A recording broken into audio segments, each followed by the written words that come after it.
Assalamualaikum warahmatullahi wabarakatuh. Kami dari kelompok 4 akan mempraktekkan bagaimana cara uji korelasi parsial dengan SPSS.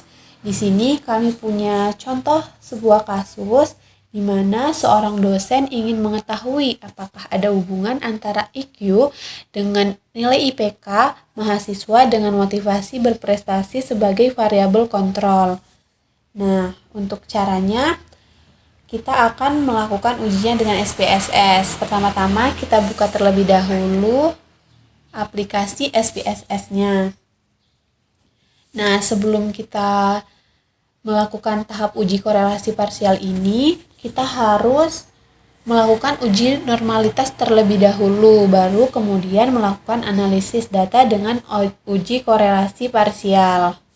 Untuk langkah-langkahnya, yang pertama, kita sudah buka lembar kerja baru SPSS-nya.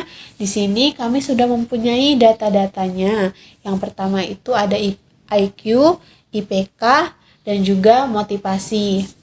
Selanjutnya kita akan mengisi kolom decimal label. Nah, di sini kita isi IQ, IPK, motivasi sesuai dengan name-nya. Lalu juga kita ubah measure-nya, kita ubah menjadi scale. Kita ubah juga desimalnya. Desimalnya untuk EQ menjadi 0, IPK menjadi 2, motivasi menjadi 0. Dan yang lainnya kita biarkan tetap. Jika sudah, kita lanjut ke langkah berikutnya. Yang pertama kita klik data view, lalu kita masukkan data IQ, data IPK, dan juga data motivasi dari 12 orang responden. Nah, di sini kami sudah mempunyai data-datanya. Karena persyaratan atau asumsi dasar yang harus terpenuhi dalam penggunaan uji korelasi parsial ini adalah data berdistribusi normal, maka terlebih dahulu kita melakukan uji normalitas. Dan langkah-langkahnya, yang pertama kita klik menu Analyze, lalu kita pilih Descriptive Static, lalu Explore. Nah, terlihat, maka muncul kotak dialog Explore. Selanjutnya, masukkan semua variabel penelitian ke kotak Dependent List. Kemudian, pada bagian display kita pilih Both. Dan setelah itu kita pilih plots. Maka muncullah kotak dialog Explore Plots. Lalu beri tanda checklist pada Normality Plot with Test. Selanjutnya kita klik Continue. Kemudian klik OK.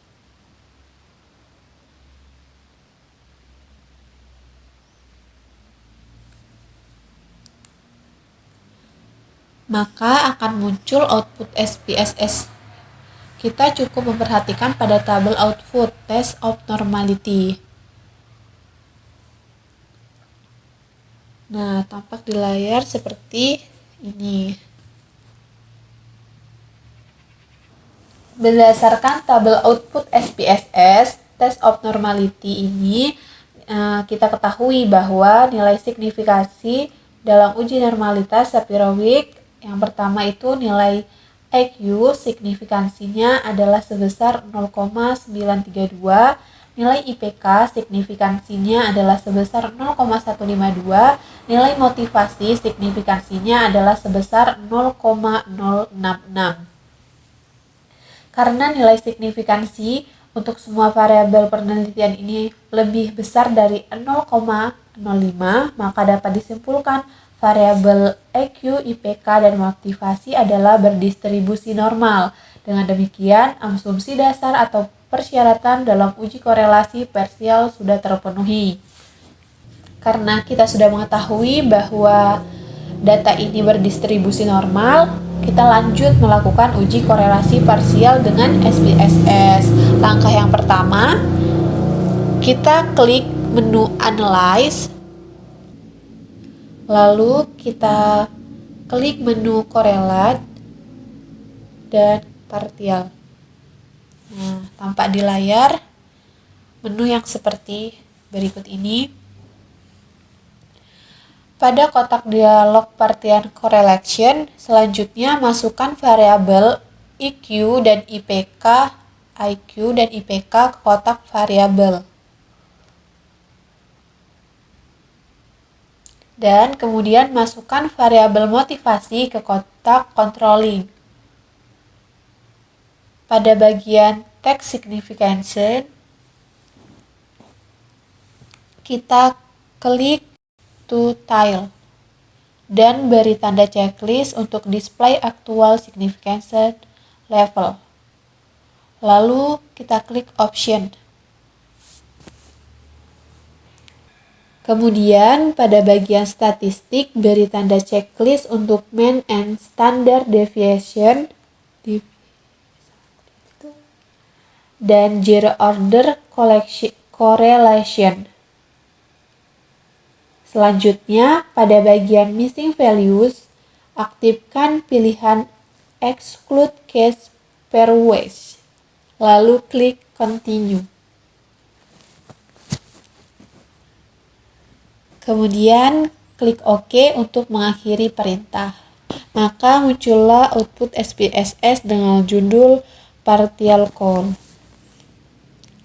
Nah, di sini dapat kita lihat tabel ini memberikan kita informasi tentang ringkasan dari nilai statistik deskriptif atau gambaran data untuk ketiga variabel yang mencakup mean atau nilai rata-rata, lalu ada standar deviasi, dan jumlah sampel yang digunakan dalam penelitian ini. Tabel berikutnya yaitu tabel correlation. Nah, di tabel ini output yang pertama itu ada non, menunjukkan nilai korelasi atau hubungan antara variabel IQ dengan IPK sebelum dimasukkan pada variabel kontrol atau motivasi dalam analisis. Dari output di atas diketahui nilai koefisien korelasi sebesar 0,832 dan nilai signifikansi adalah 0,001, lebih kecil dari 0,05, maka dapat disimpulkan bahwa ada hubungan yang positif dan signifikan antara IQ dan IPK mahasiswa tanpa adanya variabel kontrol. Sementara nilai correlation sebesar 0,832 ini masuk ke dalam kategori hubungan sangat kuat. Nah, tabel output kedua yaitu motivasi menunjukkan nilai korelasi atau hubungan antara variabel IQ dengan IPK setelah memasukkan motivasi sebagai variabel kontrol dalam analisis. Dari tabel output di atas terlihat bahwa terjadi penurunan. Nilai koefisien korelasi menjadi 0,626 bernilai positif dan kategori hubungan yang kuat dengan nilai signifikansi 2 tile sebesar 0,039 lebih kecil dari 0,05, maka H0 ditolak dan HA diterima, yang berarti bahwa hubungan antara IQ dengan IPK dengan motivasi sebagai variabel kontrol adalah signifikan atau nyata. Berdasarkan pembahasan dalam uji korelasi parsial di atas, kita ketahui bahwa kehadiran variabel motivasi berprestasi sebagai variabel kontrol akan memberikan pengaruh terhadap hubungan antara variabel IQ dan variabel IPK.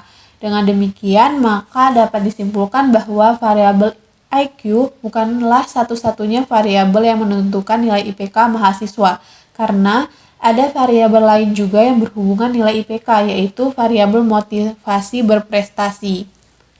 Sekian video dari kami, semoga dapat dipahami dan juga dapat bermanfaat untuk kita semua. Apabila ada kesalahan kata atau kurang dalam pengucapan, kami mohon maaf. Kami akhiri, wassalamualaikum warahmatullahi wabarakatuh.